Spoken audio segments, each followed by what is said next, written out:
Et boum les gars, bienvenue sur un nouvel épisode du Shaker Show, le premier podcast court et efficace où on vous parle de toute l'actualité du CrossFit et de l'entraînement fonctionnel en général.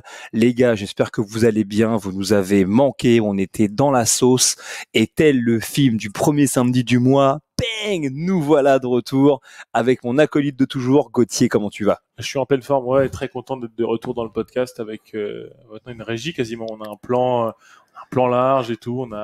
J'ai regardé pas au bon endroit, j'ai regardé l'ordinateur. Putain, j'ai regardé l'appareil photo. C'est pas grave, mais déjà quand tu regardes de face, t'as l'air d'être de profil. Si tu regardes par là, franchement, c'est chaud. Vous avez vu, on a un peu interverti les positions, donc j'ai le casque en fait de Gauthier sur les oreilles et je me rends compte avec le retour que t'as vraiment une ouïe incroyable ou alors je suis complètement sourd. Ouais, je pense que c'est 50-50. Je crois que c'est les détonations et les bruits des baffes, ça m'a fait perdre des points de vie apparemment. Je dire les bruits des balles. Non, bah quand même pas. J'étais un mec dangereux. C'est un mec dangereux. Après les baffes, c'est moi qui me les prenais. Eh oui. Aujourd'hui, avant de démarrer ce nouvel épisode du podcast, on voulait simplement mettre en lumière le sponsor du numéro du jour, qui n'est ni plus ni moins que mes potes de chez Kingsbox. Si vous avez envie de faire équiper votre box avec du matériel d'anthologie et souvent hyper innovant, n'hésitez pas à aller les voir. Je veux dire, regardez ce support de téléphone, indestructible, puisqu'il pèse facile 400 kilos. Mais aujourd'hui, il va me servir à analyser un petit peu la prog de CrossFit.com puisque c'est le numéro traditionnel du mois d'analyse de la programmation de CrossFit.com. Et je dois avouer que à la fin du podcast, restez avec nous parce que j'ai quand même pas mal de petites indiscrétions à vous partager, les gars. Ah, mais moi, je suis pas au courant. J'ai hyper hâte. Ouais, carrément, on fait preuve d'une régularité sans faille maintenant puisqu'on arrive à se réunir une fois par mois. Et là, on est le 9 carrément. Donc, on est bon. Bah ouais, on est pas mal. Mais faut dire aussi que on a eu quand même des semaines bien rempli, surtout toi, parce que là pour une fois moi j'ai un petit peu démissionné, mais on sort simplement des phases de qualif du French Rodon, donc surtout vous n'hésitez pas, si vous avez envie de vous plaindre, vous envoyez vos messages à Gauthier OK sur Instagram, je ne suis responsable de rien là-dessus, mais quoi qu'il en soit, ouais, l'équipe du French et l'équipe de la boxe, même si apparemment le travail n'est pas parfait, ils ont travaillé comme des chiens de manière complètement bénévole, donc j'aime bien le rajouter et bien l'expliquer là depuis 10 jours pour voir un maximum de vidéos pour finaliser un petit peu les classements, voilà, donc c'est pas de tout repos, donc toi t'as perdu aussi des points de vie. Non, ouais, c'est un sacré boulot de faire.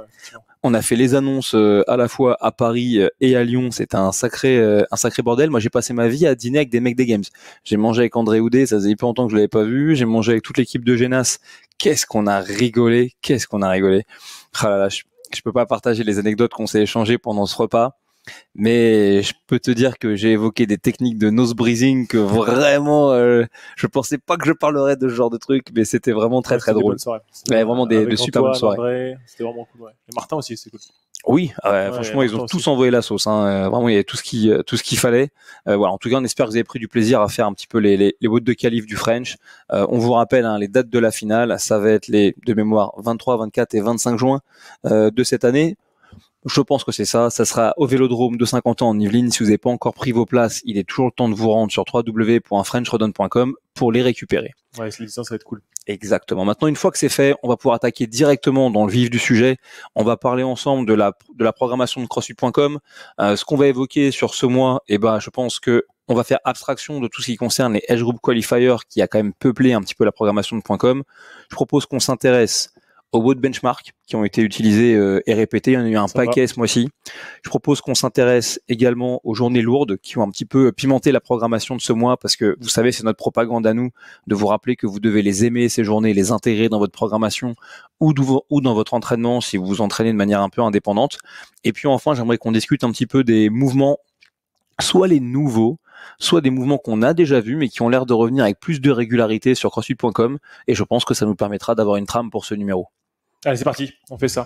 On commence quoi les journées lourdes J'ai dit qu'on commençait par les benchmarks. Allez, commençons par les benchmarks. Déficit d'attention du mec, quoi. Attention spam, 4 secondes. Moi, j'étais en train de voir que sur l'écran de l'enregistrement, il y avait écrit David, Elie et Gauthier, donc ça m'a fait un gros pincement au cœur que David ne soit pas là. Et regardez, et en direct et en exclusivité, à la vitesse de la lumière, continue tranquillement à discuter. Je vais aller chercher du côté David, je t'en supplie en hommage. des bannières et je vais le bannir. Le premier qu'on a, c'est NJ. Donc NJ, qu'est-ce que c'est?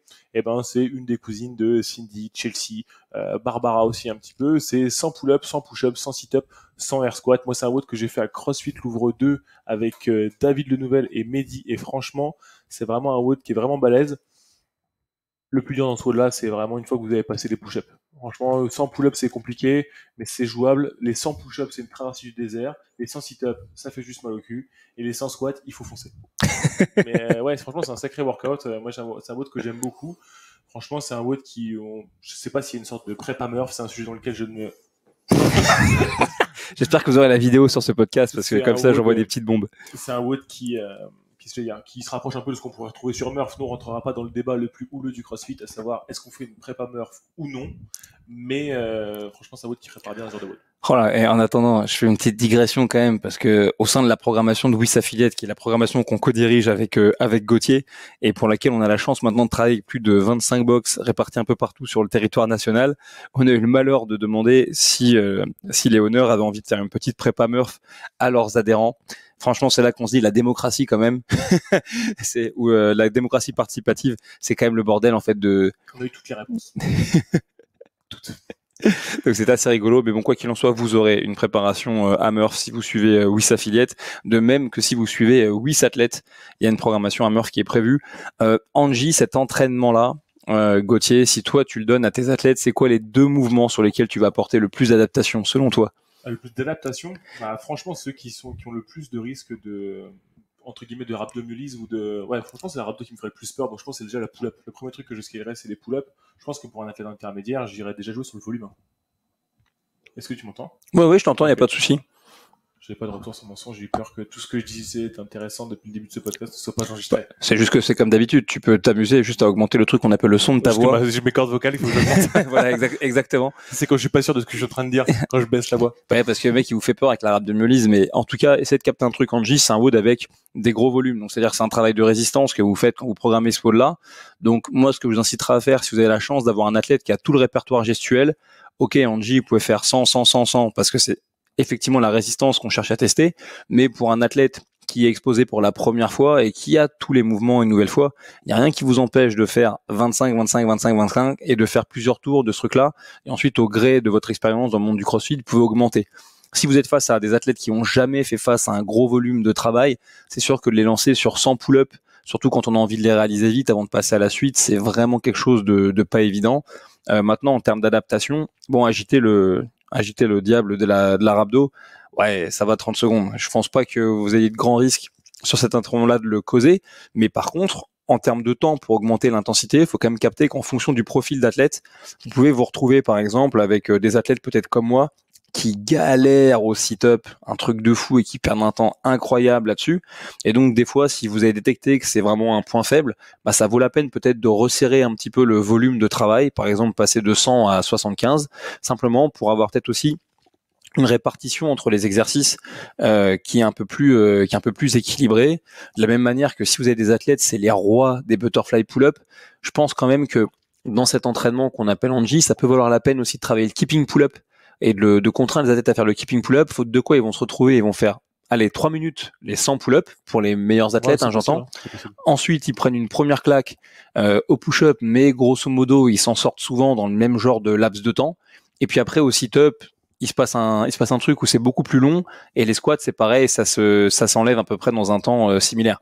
Alors que souvent, si vous êtes capable de faire du keeping pull-up, ok, vous avez passé plus de temps sur les pull-ups que si vous avez fait du butterfly, c'est sûr et certain, mais c'est une bonne opportunité de travailler un autre schéma moteur et vous allez vous retrouver avec des temps de travail souvent plus équilibrés sur l'ensemble des 4 mouvements, et c'est ça aussi qui est cool avec ce WOD-là dans la manière qu'on a d'envisager l'adaptation. Ce que j'allais dire, si on est un peu malin sur l'optimisation et sur l'adaptation, mettez des temps de travail pour les athlètes aussi, ça peut être une option de scaling, d'accorder où on fait 4 minutes par mouvement aujourd'hui, et ça peut être une bonne adaptation.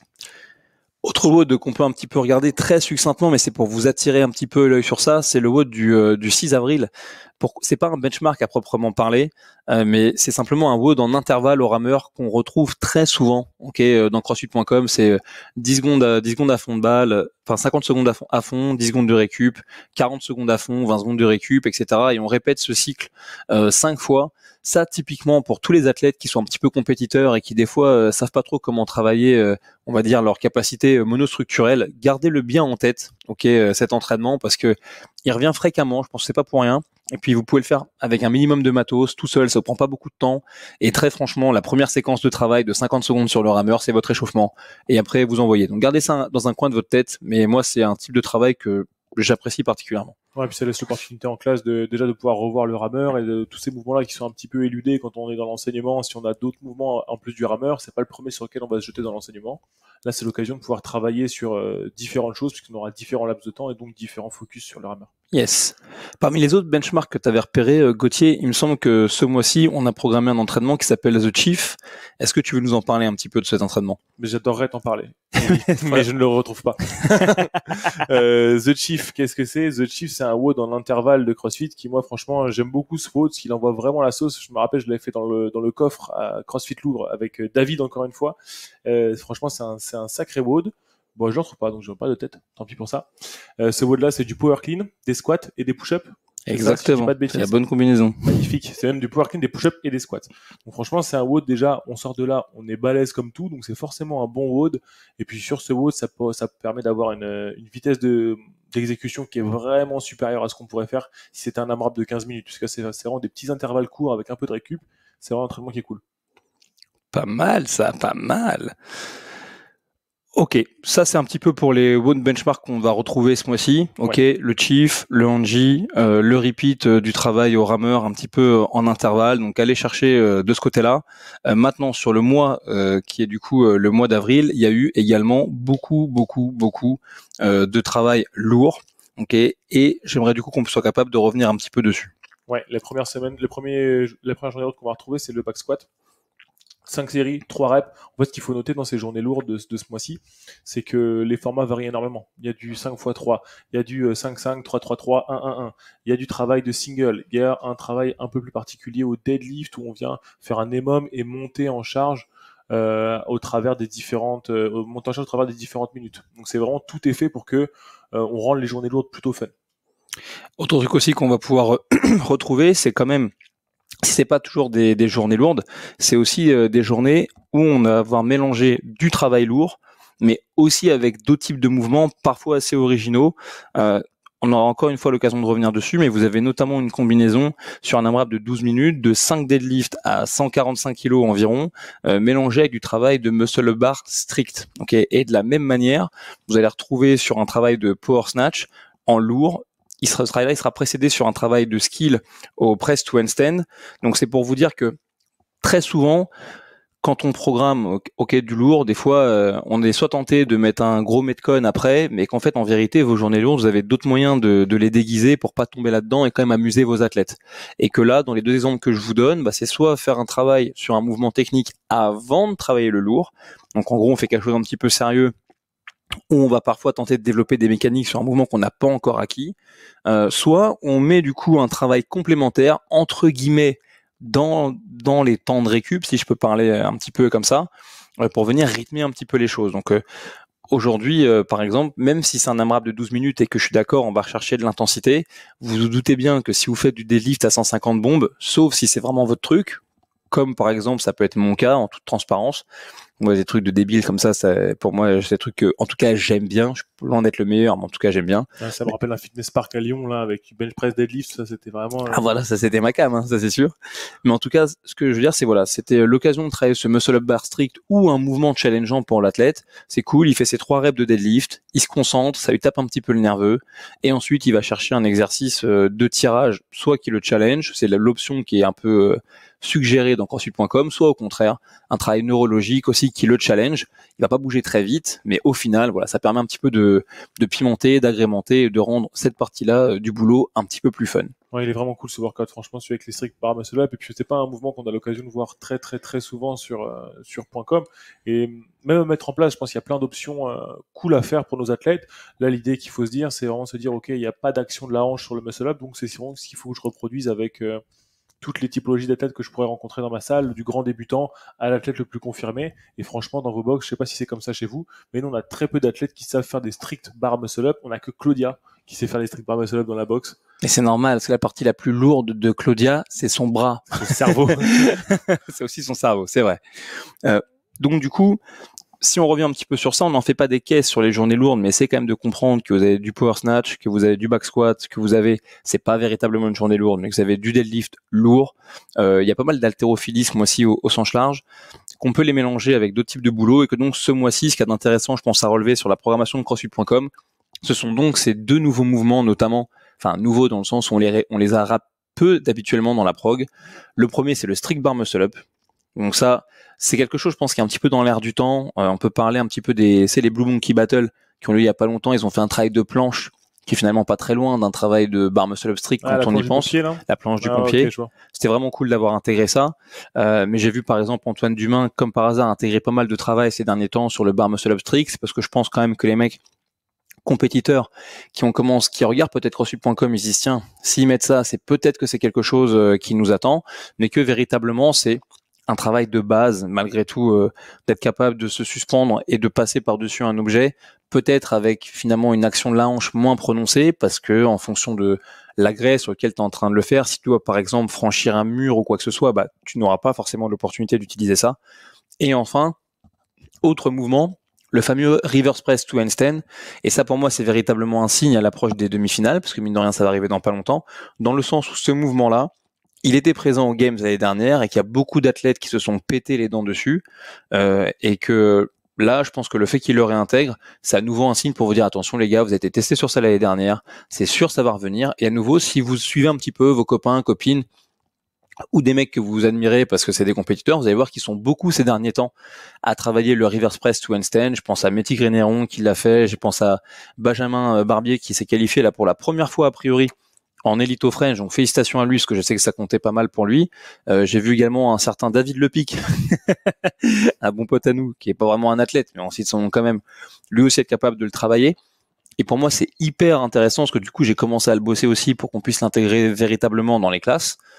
C'est intéressant parce que ce mouvement-là, on est passé là entre l'été dernier, ah ouais, les mecs se brisent les dents dessus, machin, à moi, je suis en train de le bosser et je dis pas que je vais l'avoir demain, mais je suis pas loin. Je t'ai vu le bosser, c'est beau.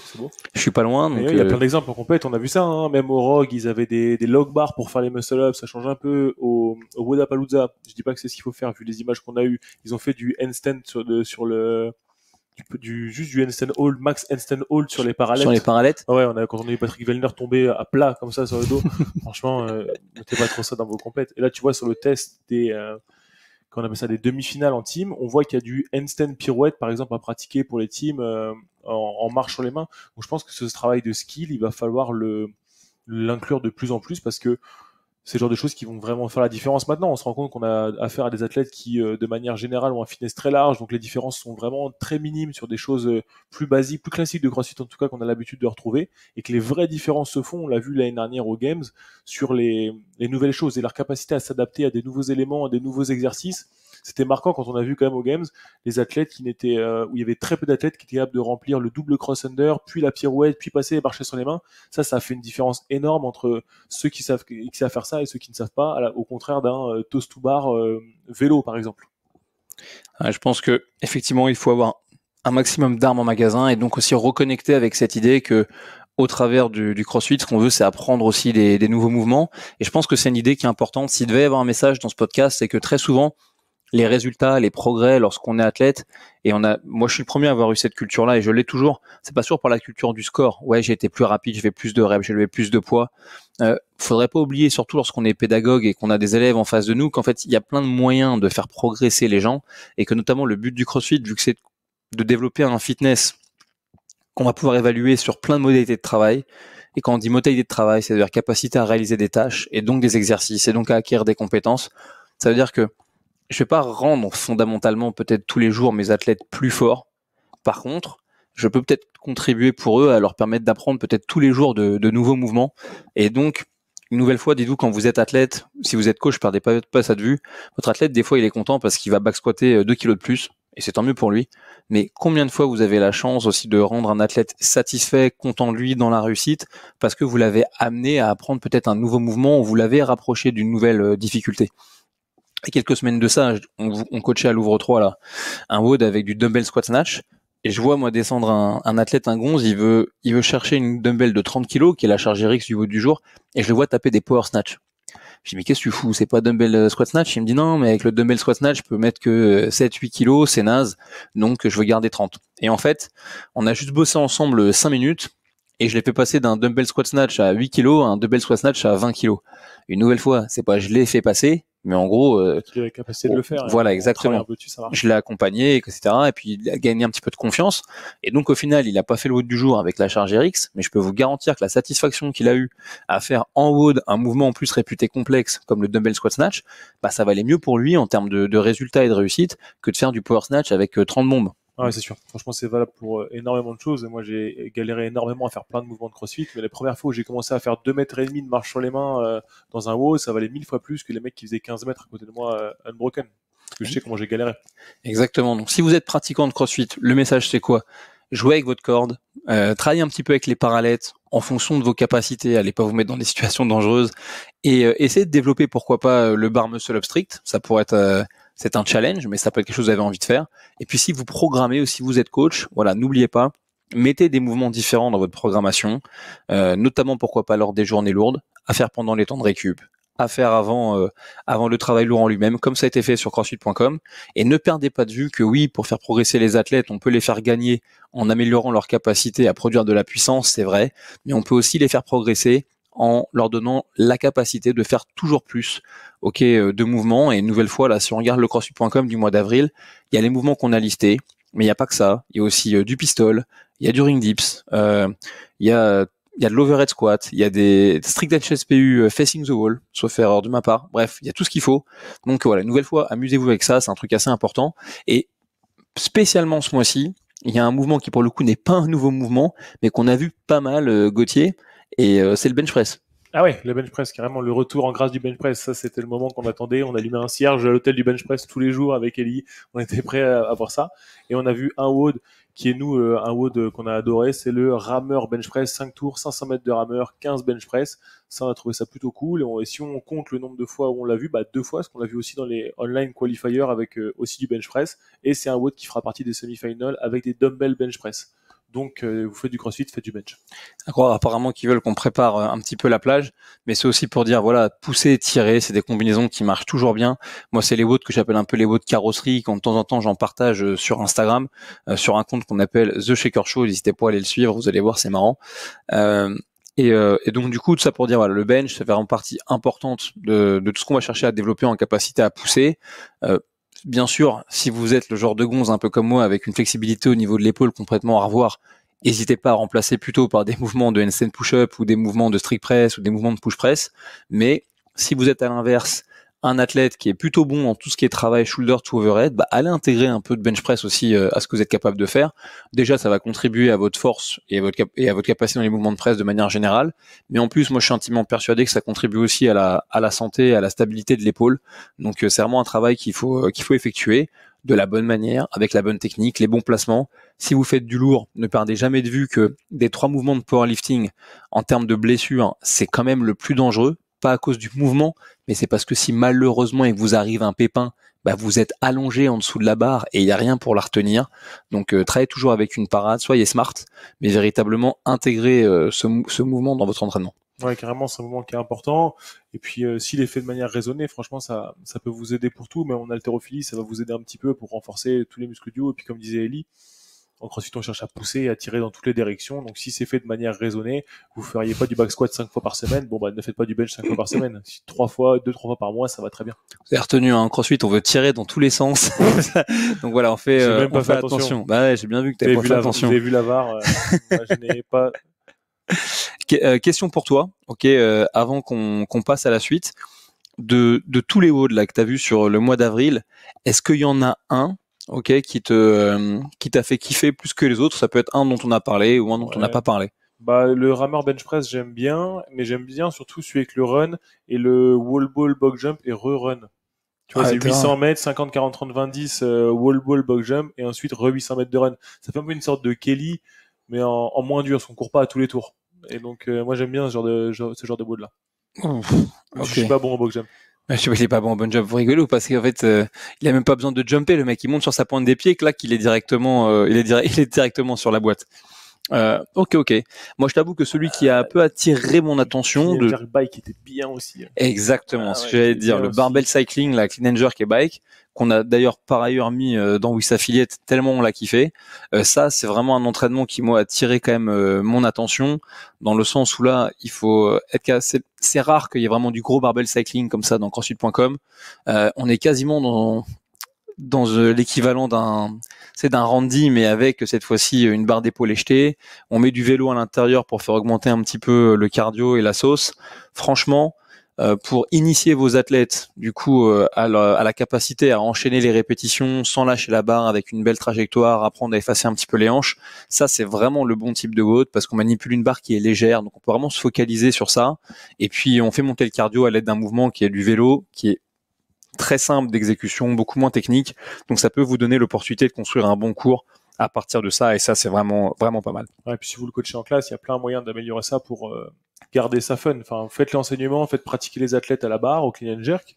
Et puis si vous voyez pendant l'entraînement que effectivement c'est un peu trop complexe pour mettre de l'intensité, passez en hang. Si l'athlète aujourd'hui fait du hang power clean et un push press derrière, ça fait le match. Demain il apprendra à sauter avec une barre pour faire un push jerk et ça ira très bien.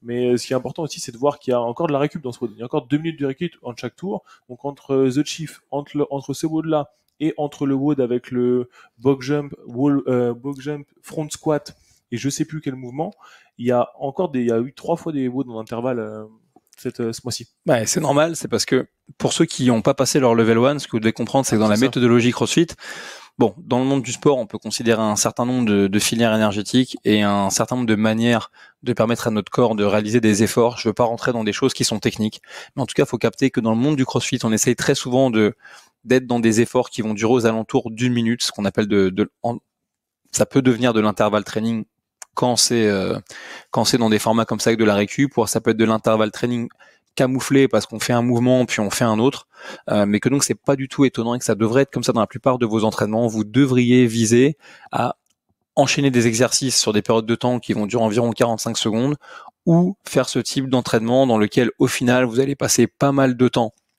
dans la filière qu'on appelle glycolytique chez nos chers amis américains, ou c'est la filière aussi lactique chez nous pour les Européens. Bref, c'est tous les efforts qui brûlent, et la raison pour laquelle on veut pratiquer ça, c'est parce que on estime dans la méthode CrossFit que c'est le meilleur moyen d'avoir aussi des bénéfices issus des deux autres filières, c'est-à-dire la filière des efforts très courts qui permettent d'exprimer beaucoup de force et de puissance, ou les filières pour les efforts plus longs où en règle générale, ok, on a une production de puissance qui est moins importante, mais qu'on peut faire durer dans le temps. Donc ça doit être vraiment le steak et les patates de votre programmation. Un athlète qui fait beaucoup ça, par exemple, c'est Rich Running. Rich Running fait beaucoup un temps de travail, un temps de récup, ça lui permet de pouvoir pousser un peu plus vite que la vitesse qu'il aurait sur un AMRAP. Et ça a l'air quand même de fonctionner pas trop mal, parce qu'ils ont fait 1 et 2 avec Scott Ponchik là en 35 en 35, là c'était quand même pas mal. Ouais, je pense qu'ils ont effectivement ce qu'il faut. Bon, on est pas mal sur ce petit récap. Avant qu'on passe au sujet que j'avais envie d'évoquer avec vous, si vous n'avez pas l'habitude d'aller sur CrossFit.com, que vous preniez le temps de le faire, parce que lorsque vous allez regarder ces WOD jour après jour, vous allez voir qu'il y a quand même pas mal de petits trucs qui sont rajoutés. Là, je vois simplement des fois c'est simplement des photos. Mais tu vois, dans les photos de ce mois-ci, je vois sur le WOD de The Chief, tu vois, qui est le WOD du 23 mai, c'était pour ça qu'on n'en a pas parlé, parce qu'on vient juste de le faire, The Chief, je suis un imbécile.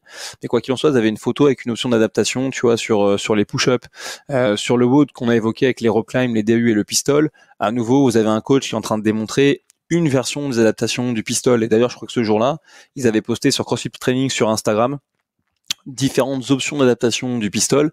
Il y en avait facile une dizaine, ok, vraiment un truc assez ouf. Et donc, que vous soyez pratiquant en autonomie ou vous soyez entraîneur, ça vaut toujours le coup d'aller jeter un petit coup d'œil, parce que vous allez récupérer en fait un petit peu de ressources là-dessus, et ça peut contribuer à améliorer votre coaching aujourd'hui et demain. Donc c'est des super ressources. Et puis également, ils ont partagé une ressource qui est hyper intéressante, c'est un tableau de conversion Ok, au niveau de... Ouais, ça, je l'ai enregistré. Tu l'as vu? Pour les ergots, là, parce que ça, c'est vraiment trop pratique. Pour les ergots, pour la course à pied. En gros, qu'est-ce que c'est que cet outil? C'est un outil qui vous permet, quand vous programmez ou quand vous vous entraînez, à partir d'un temps de base, par exemple, en combien de temps je cours 100 mètres, et bah du coup d'être capable de calculer directement en combien de temps vous allez courir 200 mètres, 400, etc. Et c'est intéressant. Pourquoi? C'est intéressant parce que parfois dans le monde du CrossFit, quand on programme une distance, mais en fait derrière l'entraîneur, lui, ce qu'il veut, c'est programmer une durée d'effort. Et donc du coup, s'il a un peu ce type de métrique en tête, ça veut dire quoi? C'est-à-dire que potentiellement, si j'envoie courir un athlète échauffé sur 100 mètres, alors oui, c'est sûr, il me fera pas le sprint de sa vie, mais en tout cas, je vais être capable d'obtenir un temps de base, et ce temps de base va me donner la distance à laquelle je pense qu'il va être capable de courir sur peut-être la minute 30 que je me suis fixé aujourd'hui. Extrapoler pour tout ça, ouais, c'est ça qui est pratique. Exactement. Et du coup, ça peut vous donner un très très bon moyen d'adapter avec plus de pertinence à la fois vos distances sur la course ou vos durées d'effort ou votre nombre de cales si vous êtes sur un ergo. Et puis aussi, parfois, ça peut vous permettre, lorsque vous n'avez pas tout le matériel du monde, de comprendre en termes de sollicitation, tiens, si je fais 20 calories au rameur, en vérité, qu'est-ce qui est le mieux en termes de calories à l'éco-bike ou au bike erg pour que mes athlètes, finalement, ils reçoivent un petit peu la même stimulation, au moins d'un point de vue filière énergétique et temps de travail, si c'est pas véritablement d'un point de vue fonction motrice, parce que c'est sûr que faire du bike erg et faire du ski erg, ça n'a pas forcément grand chose à voir en termes de mouvement, mais en tout cas voilà, ça c'est des ressources que vous allez retrouver, et pour moi c'est intéressant parce que, et c'est ça un petit peu, c'est pas vraiment un scoop, mais si vous avez suivi un petit peu l'actualité du CrossFit, vous avez vu que la semaine dernière, CrossFit HQ, qui est la maison mère, a quand même annoncé un certain nombre de licenciements. En gros, ils ont remanié 20% de leurs effectifs aux États-Unis pour faire face à ce qui se pourrait se produire dans le futur si malheureusement la situation économique du monde ne va pas mieux, mais aussi parce qu'ils se sont rendus compte qu'ils pouvaient aussi mieux travailler et mieux orienter les efforts de chacun. Donc ils se sont rendus compte apparemment qu'il y avait des mecs qui avaient un peu des doubles emplois, des ci et des ça, donc ils ont remanié. Et l'un des changements, c'est le retour de Dave Castro, à la tête du département éducation. Et ça, moi, je dois vous dire que ça me fait hyper plaisir parce que même quand il était plus mon patron, dans ma tête, c'était toujours mon patron. Et ça, c'est un truc qui est important parce que Dave aussi, d'après ce qui circule entre guillemets en termes de rumeurs, non seulement va reprendre la tête du département éducation, mais va aussi avoir son mot à dire sur les différents programmes qui sont chapeautés par CrossFit, ce qui veut dire CrossFit.com, le CrossFit Affiliate Programme, qui est désormais gratuit, pour les gens qui sont affiliés, mais également les games. Ok. Et ce qui est top, c'est que même si pour l'instant c'est que des bruits de couloir, c'est que ça veut dire qu'on pourrait s'attendre dans les mois à venir, ou peut-être pourquoi pas à la rentrée prochaine, à avoir une programmation entre guillemets un peu plus cohérente entre tout ce qui se fait. Comme il y a eu le cas un petit peu que le CAP suivait le programme de .com. .com, il y a quand même eu plusieurs personnes qui ont programmé. La première personne, c'est évidemment Greg Glassman. Après, si je dis pas de bêtises, c'était quoi? C'était Lief Edmondson qui a programmé pendant une dizaine d'années .com. Ouais, et puis t'as eu beaucoup de mecs aussi qui, au sein de l'ancienne maison mère de CrossFit, donc à Santa Cruz, en fait, des fois, ça circulait d'un bureau à l'autre. Donc, Pat Sherwood pouvait programmer, Adrian Bozeman sans doute pouvait programmer, sans que les gens sachent véritablement, le grand public, qui était derrière. C'est juste qu'on se rendait bien compte que sur un mois, il y avait l'air d'avoir une certaine patte. Et autant c'est intéressant parce qu'il faut de la variance, et je pense que ça, c'est un truc qui ne changera toujours pas. Mais en gros, je me dis que si vraiment ces bruits de couloir sont vrais, c'est cool.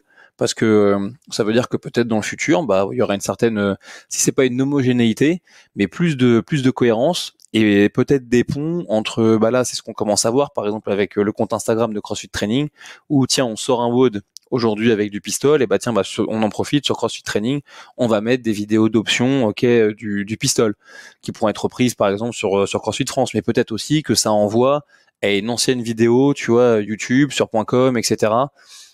Pareil, où on enseigne ce mouvement-là, il y en a pas mal avec les anciens mecs qui faisaient CrossFit gymnastique, et puis aussi que du coup ça peut aider même les compétiteurs, si tu veux, à savoir vers quoi orienter leurs efforts, parce qu'on dit toujours, tiens, si t'as envie d'aller un jour au CrossFit Games, faut quand même regarder un peu CrossFit.com, parce qu'il y a des indices, et là du coup ça rendrait aussi les choses peut-être plus lisibles, et ça permettrait de se faire peut-être un petit peu moins surprendre, même si une nouvelle fois, vous y trompez pas, que ce soit Adrian Bozeman ou les autres programmeurs des CrossFit Games, pour ceux qui seront au meilleur niveau, l'objectif c'est d'exposer les faiblesses naturellement. Le mot est passé. Voilà. C'est beau. Franchement, ça y va. Donc je sais pas à quel point ça va se vérifier, mais en tout cas, si c'est vrai, je trouve que c'est cool. Ouais, c'est carrément cool. Ouais, carrément. On arrive à la fin du podcast. Bah écoute, pas mal dans la c'est des recos là. T'as envie d'arriver au reco. Exactement. Là, on a démarré, on a fait une intro en parlant du film du premier samedi du mois. Donc là, vraiment, j'aimerais savoir. Ça fait partie de tes recos. Si vous arrivez à trouver celui dans lequel je suis, là, vraiment, ce sera Marocco. Mais sinon. Marocco, si Freddy. Allez, exact. Pour moi. Allez, ciao. Mais non, est-ce que tu as des recommandations, du coup, Gauthier? Est-ce que j'ai des recommandations? Oui, j'en ai 2-3. Il y a la première chose, c'est déjà, je sais pas si on en a déjà parlé, mais on parlait de CrossFit, ça m'a fait penser à un truc. C'est l'ancien podcast de CrossFit.com. Vous avez un vieux podcast qui était animé par Sevan à l'époque dans les bureaux de CrossFit HQ, et il y en a vraiment 2-3 qui sont très cool. Il y en a un avec Leif Edmondson, où justement la personne qui a programmé pendant quasiment 10 ans CrossFit.com en parle, donc c'est super intéressant. Il y en a un avec Pat Barber qui est vraiment super cool aussi, et il y en a un surtout un avec Greg qui est très très très intéressant à suivre aussi. Donc ça fait 2-3 ressources. Si vous captez un peu l'anglais, c'est top. C'est qu'il a changé de nom, Pat Barber. Oh, j'ai peur. Il s'appelle Pat Chever maintenant. Pat Chever. Ah, il a plus de cheveux, Pat Barber. Ouais, ça, si vous connaissez pas Pat Barber, il faut aller voir. Vous devez aller voir sur son Instagram. Cherchez Pat Barber sur son Instagram et vous allez être capable de trouver ça.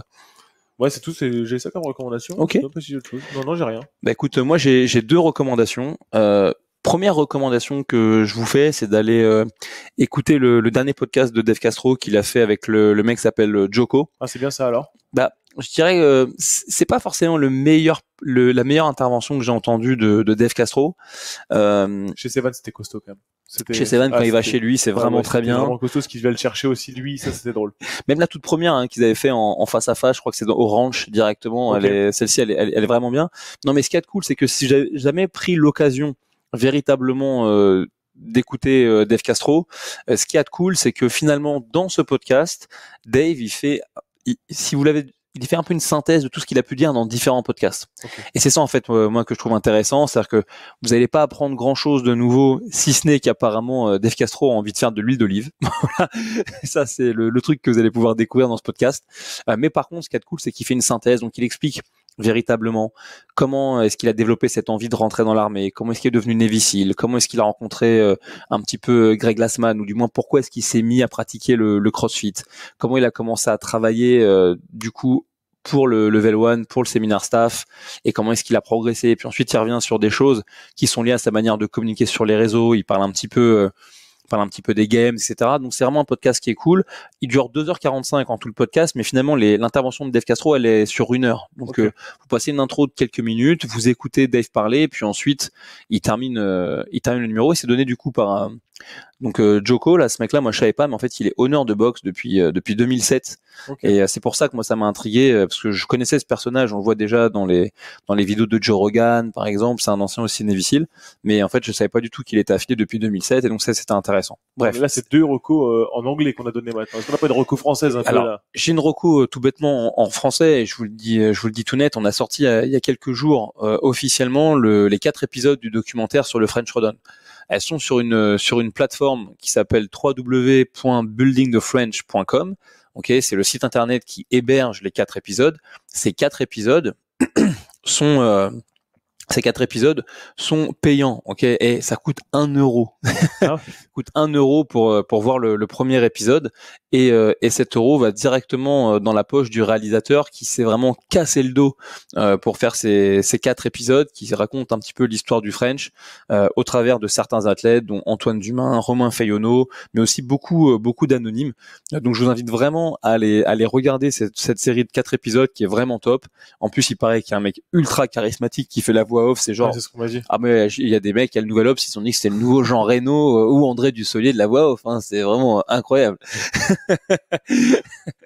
Voilà, il est en lice pour. T'aurais pu tous les choisir. André Dussolier. André Dussolier, ça même pas que les gens. Les espérances du mec. Vous penserez moi, quand je serai grand, je suis André Dussolier. Vous penserez à moi quand je ferai la voix de Tom Hardy, peut-être un jour. Mais en tout cas, voilà, allez vraiment regarder ce truc, c'est www.buildingthefrench.com, et vous savez quoi, je pense même que à la suite de ce podcast, je vais essayer d'organiser une activation avec un concours, et le jeu concours va consister à faire gagner un accès gratuitement aux 4 épisodes du documentaire à certains de nos auditeurs, et ça permettra aussi de faire connaître un petit peu le podcast. Magnifique. Magnifique. Les gars, on espère que ce numéro vous a plu. On se retrouve très très bientôt avec des numéros avec d'autres thèmes. Peut-être aussi que je vais faire mon comeback sur YouTube pour relancer les épisodes du Shaker Show en vidéo. Ça reste à voir. Encore merci pour le soutien que vous nous apportez et à titre personnel, le soutien que vous me témoignez pour les vidéos que je fais en collaboration avec Woodmove. Et sur ce, on vous dit à tout bientôt. Ciao.